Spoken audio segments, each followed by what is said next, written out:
boxer on his toes, ready for a big hurt. He took off his shirt, trained in pain. What's up, boxing fans, boxing critics, boxing fanatics? This is Renee, aka Box Young. What's going on? For those who don't know me, I'm a boxing fan. Yes, I consider myself an analyst and critic of the sport. I love boxing, been watching it for years. I have to voice my opinion concerning this topic. Gennady Golovkin, yes, Triple G, amazing middleweight, untouchable champion. He's been like that for years, this whole career. Amazing amateur career background as well. Knockout king, yeah. And I have to voice my opinion about this, man. I mean, you know, it's just been on my heart, my mind for a long time. And on Facebook, you can catch me on Facebook as Renee Jr., aka Boxing, yeah. Renee Jr. on Facebook. And, you know, every time I put comments, you know, I put comments on posts, you know, from profiles or, you know, what have you, pages, boxing groups, circles, you know, HBO boxing, things like that. And, you know, shouts out to Modern Boxing as well on Facebook, you know, and, you know, all the posts they put about boxers. And Gennady Golovkin is one of them. And you know, it seems like, you know, the boxing world, the fans, boxing community, obvious reasons, you know, Gennady Golovkin, he's a beast, man. He's amazing. He's one of my favorite boxers, as a matter of fact. He's one of my favorite boxers, you know. And I put comments on Facebook, you know, whatever. I put comments on YouTube and about, you know, boxers in an unbiased point of view, you know, as a critic, as an analyst, as a fan too of the sport, you know. I look at, you know, I have favorite boxers, but I don't let my favoritism, or, you know, my favoritism, I guess you can call it, you know, affect my rationalism, you know, concerning boxers. You know, I see the good and the bad, whereas most of the boxing community, I have seen it time and time again throughout the years that they have their favorite boxers. Yes, they like their favorite boxers in the Facebook profiles, and they just always put the good of you know, they always put favored comments of their favorite boxers, which is great, you know what I mean? But me, I have my favorite boxers. For example, among them is, you know, Triple G, you know, the Charlo brothers, awesome, Spence Jr., you know, Keith Thurman, Mayweather, even though many hate him or whatever, you know, he's amazing, you know. I mean, there's a lot of great boxers. I got a lot of them, favorite boxers. But even though I have them as my favorite boxers, I don't just always put favorable comments on their pages. And many people get it as like I'm hating or something. No, I'm just stating facts, man. You gotta see the facts in everything. And those facts challenge the boxers so that they do better in their weaknesses. You see what I'm saying? But having said that, you know what I mean, I want to talk about Triple G.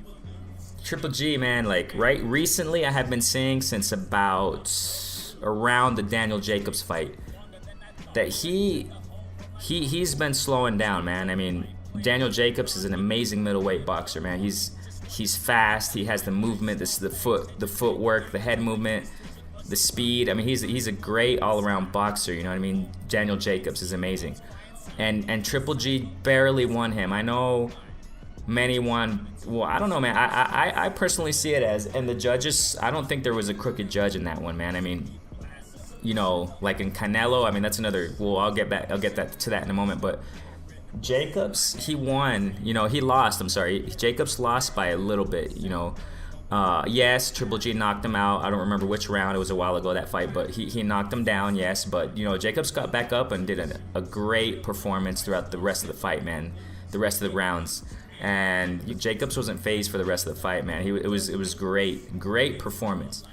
He could have won, man. But, you know, he didn't. And awesome. You know, big ups to both fighters, man. To Golovkin.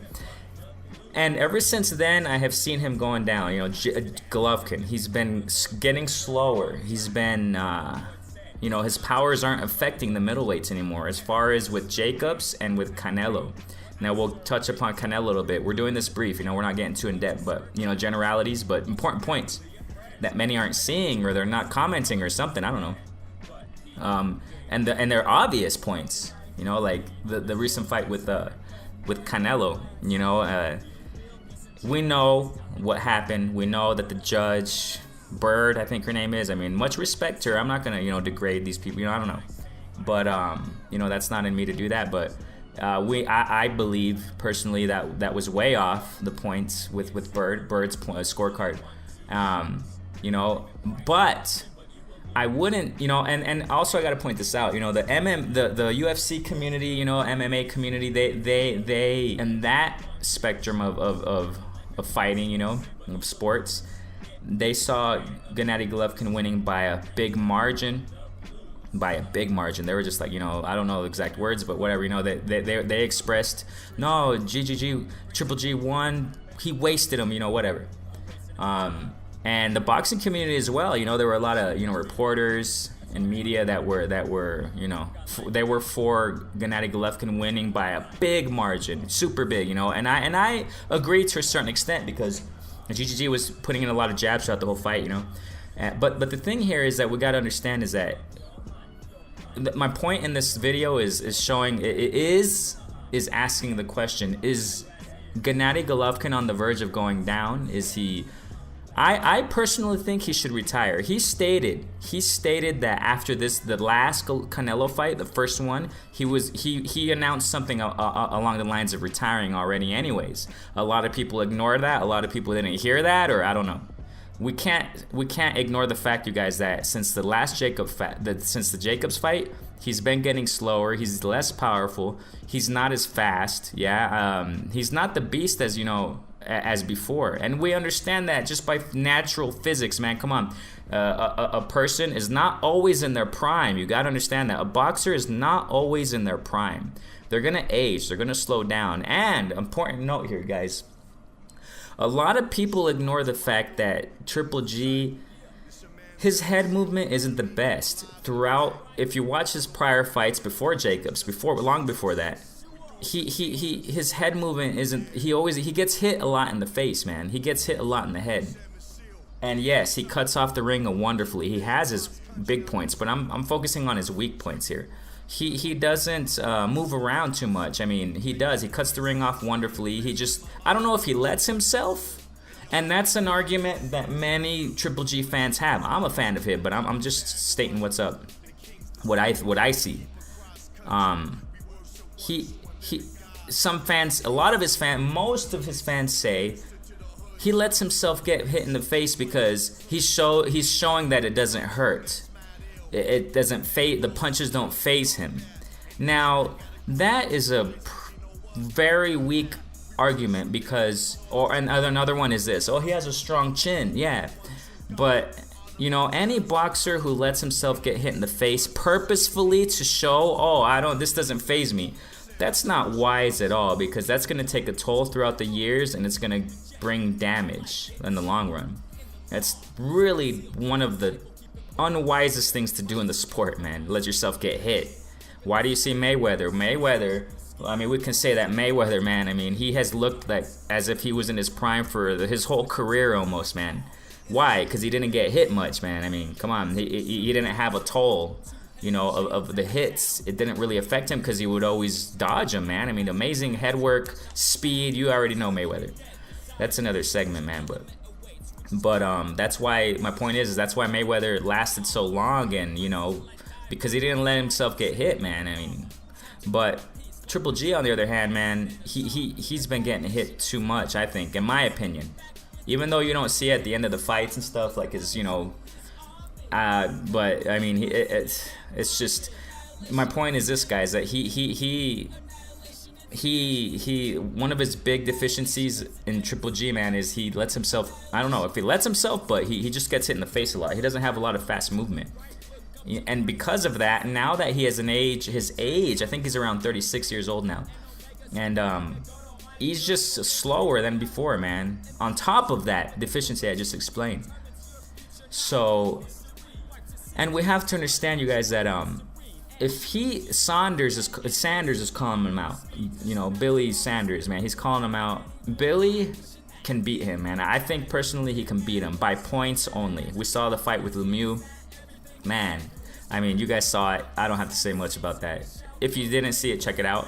But Lemieux, I mean, in my personal opinion, I don't think Lemieux was much of a competition for Sanders, for the fact that Sanders hasn't faced true competition to really test him. That's my point of view, man. Sanders still needs, and that's, I think Sanders should face Canelo and Jacobs. I'm digressing a little bit, but I can explain that later in another clip, another video. But Sanders, he can beat, I think he has a big chance of beating Triple G if they even fight. We don't even know, because he has to.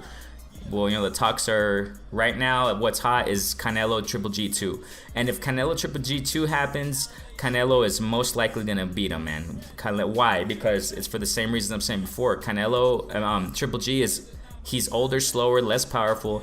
He should retire already, man, in my personal opinion, before he loses, because he's on the verge of losing. Triple G is on the verge of losing, you guys. We have competition that's faster, strong, and quick. And those are dangerous for Triple G. Those you know what I'm saying? We have Canelo, and he my respects to Canelo, man. He's one of my favorite boxers personally. Now, you know, but I personally think Canelo hasn't truly been tested either. He hasn't faced Jacobs. I think Jacobs could take Canelo, man. But why haven't they fought? There must be a reason why, you know what I mean? Because one or the other. I personally think Canelo doesn't want to fight Jacobs, but if and one of the reasons, check this out, you guys. Let's backtrack a little bit. Years ago, about 2.5 years ago, almost 3. I don't remember exactly, but there was a mandatory for Canelo to face Triple G. It was a mandatory. What did Canelo do? He vacated the belt. He didn't fight. He didn't fight. He vacated the fight, man. Canelo did. Oh, and then it didn't run around in the media that much there. It did it. It was quiet. A lot of people were quiet about it. Because, I mean, nobody wanted to face the facts. I mean, it was true, you guys. Why? Because Triple G at that time was in his prime. About 3 years ago, 2.5 years ago, Triple G was still in his prime. He was still quicker. He was still, you know, and Canelo didn't want that, man. Canelo didn't want any of that. You know, what did Canelo do? Turn around and fight somebody else, you know, and I don't remember at that time who it was, but, you know, you guys know what I'm talking about. He vacated the fight. Canelo vacated it, handed the belt over to Triple G, and it was all in the media, man. It was all on the, you know, I mean, come on. Triple G even came to Mexico. You know, I'm in Mexico, man, and he came to Mexico and got his belt. You know, and they did some kind of ceremony. You know, WBC give him his belt, man. So and Canelo didn't want that. He didn't want Triple G in his prime. Now, what? After 2 years, now that Canelo sees after Jacobs fought Triple G, then Canelo said, "Oh, all right, I see Triple G slower now. Okay, let's do it." I don't know if Canelo said it, but you know, Oscar De La Hoya, whatever, his boss, you know, I'm sure they saw, okay, we see Triple G slower, less powerful, let's fight him now. They fought, and I want to emphasize a little bit on this, man. They fought, Triple G and Canelo fought, and I you know, Triple G won.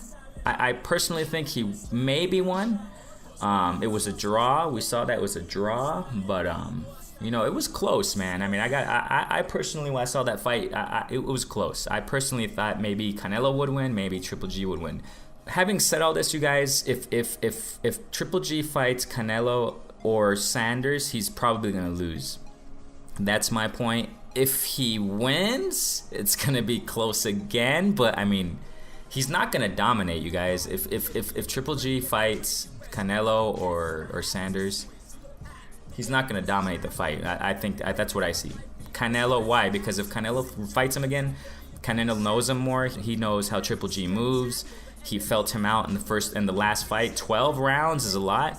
He felt him out in all 12 rounds, and he knows what to expect from Triple G.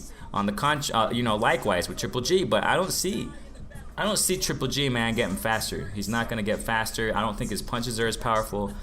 Canelo wasn't phased, you guys. He wasn't really phased by Triple G's punches. If you go back and watch the fight, watch it.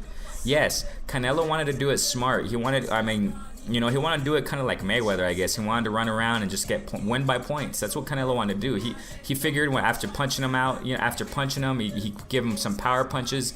He figured Triple G ain't getting phased by my punches, so I'm just gonna try to win by points. You know, punch him a few times, jab him, bam, bam, bam, do some combos. You know, head movements, dodge Triple G's jabs. power punches more than anything. He was you know, escaping Triple G's power punches, and when Triple G would corner him, he would just run away, you know. Footwork. So my question to you is this: is Triple G on the verge of going down? Is Triple G on the verge of losing? You answer that. I mean, I stated my points. I can go a lot longer, but I don't want these videos to be too long. I just want to get it out there. Comment below, please. You know, comment. What are your comments? Please keep it mature, you guys. Be mature about this. Be level-headed, y'all. Because sometimes, you know, people get emotional and they, oh, you bimbo or whatever, you know. Much love to all you guys, man. We're a boxing community, you know. We're part of it. The fun, the excitement, and, you know, we don't need name calling. Just be mature about it, you guys. Bring analytical, intellectual viewpoints on this, you know what I mean? As real boxing fans, you know, critics, you know what I'm saying? Because if I had the chance to talk to Triple G, I would say, hey, man, retire, please. Don't add a loss to your record. And even if I mean, doesn't mean if you have a loss to your record, you know, boxing, you know, boxers, there are Muhammad Ali had a couple, you know, some losses. There are amazing fighters. One of my favorites, all-time favorites, is Mike Tyson, man. He has some losses on his record. I mean, doesn't mean you're less. No. But I personally think Triple G should just retire already, man. He's respected as a legend. He's respected as an amazing power punch, pound for pound, middleweight champ. Oh man, awesome. So you know, but you know, my suggestion, he has to retire. He should leave already, man. Just leave the sport, dude. Leave it. Keep your belts. And leave the division, you know, the middleweight division for the up and coming, you know, future champs like Sanders, you know what I mean, and you know, Canelo and Jacobs. I see them three as, oh, we can't undermine Eubanks Jr., man. Oof. Yeah. So what do you guys think? Is Triple G on the verge of going down, of losing in his career? I mean, I think he is. I think he's on the decline, guys. But what do you guys think? Let's go. Let's talk. Peace. All you gotta do is open your mind. All you gotta do is say, I accept you, Christ.